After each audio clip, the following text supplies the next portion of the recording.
Salut, salut, salut. Depuis le chant et tout, je vous salue. Et je reviens sur le sujet qui épate tout le monde depuis hier soir au Cameroun. Vous savez, quand je prends ma caméra pour faire une vidéo, je ne m'adresse plus seulement à une communauté, comme par exemple à mon pays, le Cameroun. Je m'adresse à toute l'Afrique parce que le mot que nous souffrons, c'est pour toute l'Afrique. Et je sais une chose, c'est que si je ne trouve pas une solution ici, mes frères africains, une fois qu'ils auront trouvé des solutions chez eux, viendront nous aider à trouver des solutions aussi. Mes chers frères et sœurs, souvenez-vous que 24 heures ne sont pas passées, qu'une dame qui a accouché dans un hôpital et que l'enfant a disparu, l'enfant que le directeur de cet hôpital avait déjà d'abord appelé Fouetus, un enfant de 8 mois et demi, un bébé de 8 mois et demi, et que par la suite, qu'on suspende des sages-femmes qui en sont responsables, entre guillemets, qu'on arrive même à suspendre une pauvre stagiaire. Donc on lui dit, laisse, on te suspend, on va régler la situation, les choses vont... Il faut qu'on dise aux moutons, qu'on fasse taire les moutons. Que vous voyez une dame éplorée qui a perdu son enfant, qui ne voit pas, sait pas où son enfant est. Que vous voyez un avocat qui vient vous dire qu'il vous donne tous les arguments possibles pour montrer qu'il va suivre le dossier jusqu'au fond. Eh bien, moins de 24 heures, vous avez un ministre qui se déplace, qui prend son vol, qui arrive à Douala, et que quelques heures après, on vous montre une conférence de presse avec le ministre, l'avocat, la dame qui a perdu son enfant, mais qui vient nous dire que le problème est résolu. Elle connaît enfin là où ce qui s'est passé avec son enfant et que vraiment elle remercie les administrateurs et tout ce que vous connaissez. Alors que les vagues d'émotions ne font que commencer partout dans les réseaux et partout, et que le monde commence à s'interroger une fois de plus, qu'est-ce qui se passe au Cameroun avec ce genre de choses? Eh bien, on vient vous dire, taisez-vous, il n'y a rien à voir, tout est bon. Mes chers frères et sœurs, c'est tout simplement pathétique. Mais avant que je ne continue, il faudrait bien que je vous dise que... Cameroun, mon pays. Avant que je ne continue, faut bien, je suis submergé par des émotions. Ça dit qu'en fait, vous devez comprendre.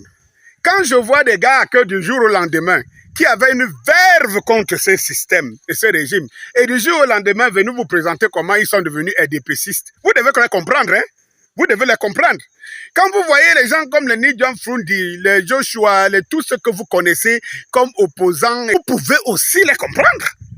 Et tout, parce qu'en réalité, si c'est ce genre de citoyens pour lequel les gens doivent se battre, je vous dis une chose, hein, que chacun aille dans son champ comme je suis dans le mien avec toute ma petite famille que je vous présente encore. Hein. Toute ma petite famille que je vous présente encore, hein, partout là. Voilà. Je ne sais pas si vous voyez bien. Voilà. Eh bien, mes chers frères et sœurs, j'aimerais vous faire comprendre. Lorsque j'avais dit ici que je ne suis pas d'accord que les gens aillent marcher pour qu'ils aillent en prison, pour rien, on m'a fait comprendre que je suis un traître, je suis à la solde du régime, je suis la petite main du régime. Et oui. Est-ce que c'est lui, le monsieur qui a été en prison? Tout simplement parce qu'il a osé marcher pour que ce genre de situation n'arrive plus à des citoyens, des pauvres citoyens comme cette dernière.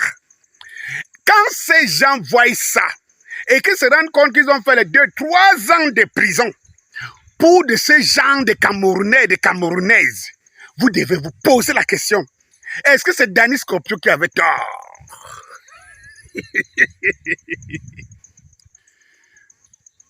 Aïe, mes chers frères et sœurs, prenons les choses dans les deux sens.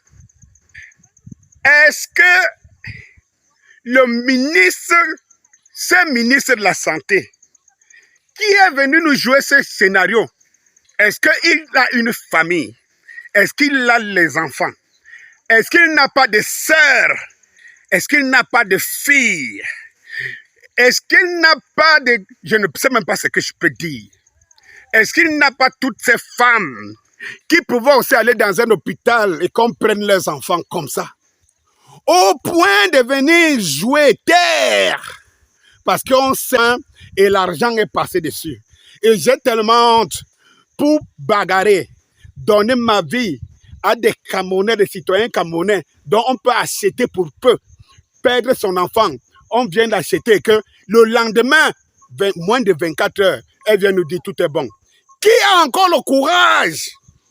Qui a encore le courage de compatir pour un pauvre Camerounais, si c'est comme ça que ça se passe, tous les Camerounais? Je suis ahuri et j'ai de la haine pour mes frères et sœurs camerounais qui voient ça. J'ai encore vu dans Equinox TV, pour ne citer, sans publicité, des femmes qui ont pris le courage. J'ai vu une femme qui a dit non. Le journaliste lui dit même que non, on ne dit pas ça. Elle dit qu'elle s'en fout. On va sortir l'enfant là. Et je me demande comment se porte cette femme. Ces femmes qui ont pris les plateaux pour dire qu'elles défendent une femme. Mes chers frères et sœurs, la situation du Cameroun est pathétique. Mais il faut comprendre. Lorsqu'on a appauvri, on a affaibli les gens. Je vais vous mettre la référence, la vidéo de Traoré. Lorsqu'on a appauvri des gens, il ne suffit pas de beaucoup pour les faire taire. On n'a pas besoin de les fouetter. C'est nous, là, les rebelles qu'on fouette. On n'a pas besoin de les fouetter. Il suffit d'acheter un peu. C'est fini. Mais où est le ministère public? Lorsque tu vas dans un commissariat et tout ça, on vous parle de ministère public. Une affaire comme celle-ci, admettons même que la pauvre et sa famille, et son père et son géniteur de ses enfants, acceptent de prendre de l'argent au péril d'une vie. Déjà, je vais vous dire une chose. Ça ne sert plus à rien d'aller dire j'adopte les enfants et machin truc. Vous les voyez comme on les vend quoi. On vend. On va seulement savoir un jour où vont ces enfants. Parce que quand vous voyez un cas comme celui-ci, ça vous montre la suffisance beaucoup de cas qui se passent avec les femmes camerounaises qui vont accoucher dans les hôpitaux, les pauvres là. Ça vous montre. Parce qu'en fait, ça c'est parce que les caméras étaient braquées dessus. Mais combien se passe comme ça? Mais où vont ces enfants? Est-ce que c'est des enfants, c'est des bébés qu'on prend pour des sacrifices? Est-ce que c'est des bébés qu'on prend pour manger?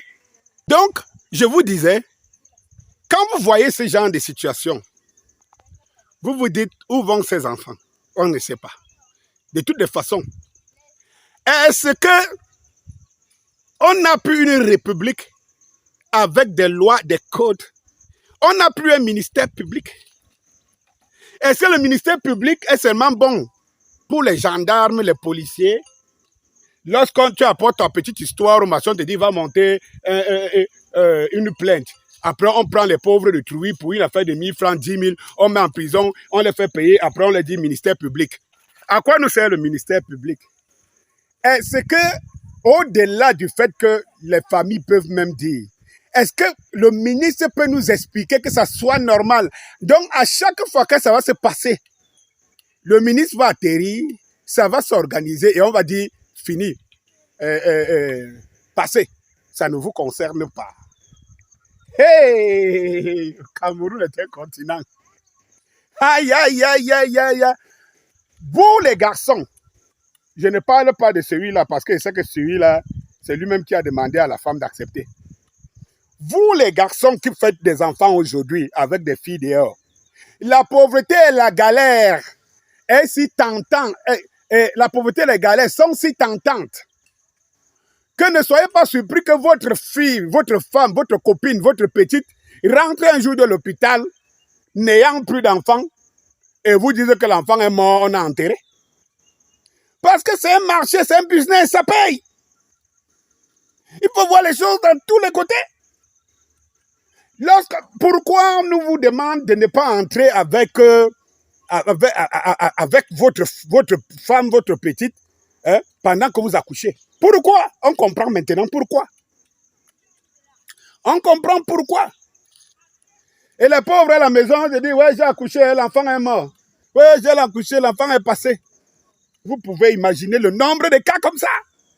Et vous avez un ministre qui ne vient pas nous démontrer et personne ne nous dit ce qui s'est passé. Mais on nous dit, on sait, on comprend. Donc on alerte. Il ne faut plus avoir pitié des pauvres. Hein. Je vous dis ça en vie. N'ayez plus pitié des pauvres, mes chers frères et sœurs. Voilà de quoi les pauvres sont capables. Vous vous levez un matin, vous commencez à vociférer et machin, truc et tout. Vous, pauvres, vous avez pitié des gens. Après, on vient par derrière. On leur donne. Ils ne viennent pas. Après, ils vous disent, oui, on comprend. Merci. Merci. On les a aidés. On a aidé ce couple à se faire du business. C'est tout. Mais où est donc le ministère public pour nous démontrer où est passé l'enfant? Où est passé cet enfant? Oui, ok, madame, on vous a compris, on a compris. Vous n'avez plus besoin, vous comprenez, vous savez, vous êtes dans les secrets de Dieu. Mais pourquoi avoir interpellé le public? Pourquoi avoir interpellé le public? Dis-nous que, ok, d'accord, tu nous as dit qu'on t'a demandé pardon. Maintenant, qu'est-ce qui s'est passé? On t'a demandé pardon. Qu'est-ce qui s'est passé? Est-ce que le ministre peut nous expliquer que dans un pays comme le nôtre, un enfant peut disparaître des médecins, donc il est responsable, et venir simplement devant un plateau s'exhiber avec la victime pour dire c'est bon, parce qu'il n'y a rien à voir? Pauvre de nous. Allez vous faire foutre.